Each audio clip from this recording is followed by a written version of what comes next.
Good morning sir. बहुत बढ़िया। बढ़िया। तो पिछली क्लास में हम लोगों ने क्या पढ़ा था? फैराडे का इलेक्ट्रोमैग्नेटिक इंडक्शन का नियम पढ़ा था।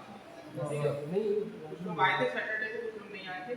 आज हम लोग क्या पढ़ेंगे? आज हम लोग फ्लेमिंग के राइट हैंड रूल और लेफ्ट हैंड रूल पढ़ेंगे। आप लोगों ने पहले पढ़ा है लेफ्ट हैंड रूल और राइट हैंड रूल? हाँ पढ़ा। कोई थोड़ा बहुत बताएगा मुझे? ये वाला चलो थोड़ा सा समझते हैं। अभी मान लो कि ये कह रहे हो जटू की बात थोड़ी पूछ रहे हो। ठीक है, पहले हम लोग फ्लेमिंग का राइट हैंड रूल। तो फ्लेमिंग का देखो दो नियम होते हैं। फ्लेमिंग के दो नियम हैं, एक दायां हाथ का नियम है, एक बायां हाथ का नियम।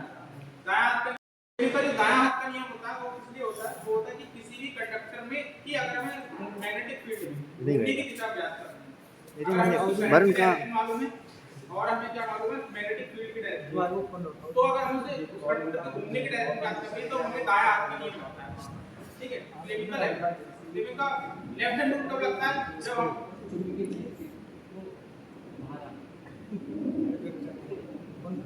जनरेटर के लिए लगता है राइट हैंड रूल, और मोटर जो होती है, मोटर में अगर हमें घूमने की डायरेक्शन तब लेफ्ट हैंड रूल।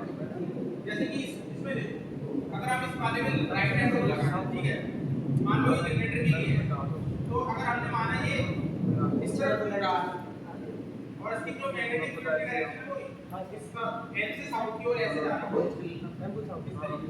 नॉर्थ से साउथ की तरफ निकलती है। चुंबकीय बल रेखा, उसकी बल रेखा जानते होगे आप? हां सर। चुंबकीय बल रेखा मतलब एक अगर मैग्नेट होती है तो उसमें दो फोर्स से इस तरीके से जाती है। तो अब मान लो चुंबकीय बल रेखाओं की दिशा ये है ना, और इसकी जो घूमने की डायरेक्शन है वो मान लो ये इस तरीके से घूम रहा है ऊपर, इस तरीके से चुंबकीय बल रेखाओं की दिशा ये है। इधर ध्यान दो थोड़ा यार। तो इसमें जो करंट की डायरेक्शन होगी वो किस प्रकार होगी? ये बीच की उंगली जो है करंट की दिशा बताती है। अगर ये वाला जो हमारा घूमने की डायरेक्शन बता रहा है और ये वाला हमारा मैग्नेटिक फील्ड की डायरेक्शन बता रहा है, तो जो ये वाली होगी ना वो इस कंडक्टर में, ये कोई चालक है मान लो, तो उस चालक में हमारे करंट की डायरेक्शन बताएगा। तो इस हिसाब से हमारे करंट की डायरेक्शन इस वाली कॉइल में किधर हुई? अगर मैं इसको इस तरीके से बढ़ा तो ये अंदर की तरफ बता रही है ना, अंदर गया। अंदर की तरफ मतलब क्या होगा कि इधर से इधर को जा रहा है। अगर ये इस तरीके से होती तो ये वाली उंगली क्या होती? बाहर की तरफ बता रही होती। अब जो करंट की डायरेक्शन होती तब इस तरीके से होती।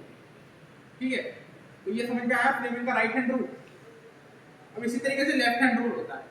लेफ्ट हैंड रूल में क्या है? मान लो हमारे पास मोटर है, मान लो ये हमारी मोटर की कॉइल दे रखी है, मोटर में वाइंडिंग होती है। तो अब मान लो हमें करंट की डायरेक्शन मालूम है, दे रखी है हमें कि करंट की डायरेक्शन क्या है, इस तरीके से यहाँ पर इस वाली कॉइल में जो है करंट की डायरेक्शन यहाँ पर है। ठीक है, और मैग्नेटिक फील्ड भी दे रखी है कि एन से साउथ की ओर जा रही है। तो इसमें क्या होगा, हमें क्या ये जो लेफ्ट हैंड रूल लगाएंगे हम, और लेफ्ट हैंड रूल में जो अंगूठा होगा वो हमें क्या बताएगा? लेफ्ट हैंड रूल ये हमारी दोनों ही रूल में क्या मैग्नेटिक फील्ड की डायरेक्शन बताता है, और ये हमारी क्या बताएगी? धारा की दिशा। ये हमारा क्या मोशन बताएगा, मोशन बताता है। तो इस वाले रूल में अगर हम यहाँ लगाकर देखें तो अब हमारी करंट का इसमें मोशन की डायरेक्शन कैसी हो रही है? ये हमारी धारा की डायरेक्शन बता रही है, इस हिसाब से हमने धारा ले ली। ये हमारी मैग्नेटिक फील्ड की डायरेक्शन हो गई। तो ये हमको क्या बता रहा है? ना उसमें नहीं है, फोर्स किस दिशा में लग रहा है? ऊपर की ओर। तो ये मोटर कैसे घूम जाएगी? ऐसे घूमेगी, ऐसे घूम जाएगी ना कि ये नीचे हो जाएगा और ये इस तरीके से हो जाएगा। तो ये आए दोनों नहीं समझ में। जिसकी एमसीबी बॉक्स से सीधे मुझे एक